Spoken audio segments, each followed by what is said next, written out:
অনেকদিন ধরে এই মানি প্ল্যান্টগুলোকে চেঞ্জ করবো ভাবছিলাম, যে একটা বড় টবে দিয়ে দেবো, দিলে ওরা একসাথেও থাকবে। আর ছোট ছোট টবে সবগুলোকে আলাদা আলাদা রেখেছিলাম, কিন্তু ওদের না গ্রোথটা ঠিকঠাক হচ্ছে না। ভাবলাম হয়তো আমাদের যত্ন নেওয়াটাই হয়তো কম হচ্ছিল, আর মাটিটাও কমে গেছিলো। বললাম না, বড় টবেই সবগুলোকে একসাথে দিয়ে দিই, বেশ ঠিকঠাকভাবে বাড়বে একসাথে। তো আজকে বিকেলে যখন ফাঁকা ছিল, আনলাম, দিয়ে দিই সবগুলোকে একটা টবে।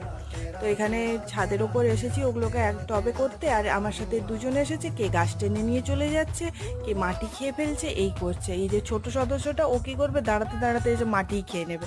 তো ওর মুখ থেকে আমি মাটিটা বের করে দিয়েছিলাম। তারপরে আমি অনেককে দেখেছিলাম একটা ছোট্ট লাঠিতে না দড়ি বেঁধে নিয়ে বেশ মানি প্ল্যান্টগুলোকে যখন লাগাই, তো মানি প্ল্যান্টগুলোকে দেখতেও ভালো লাগে, আর ওদের দেখি গ্রোথটাও খুব ভালো হয়। তো আমিও সেরকম করলাম।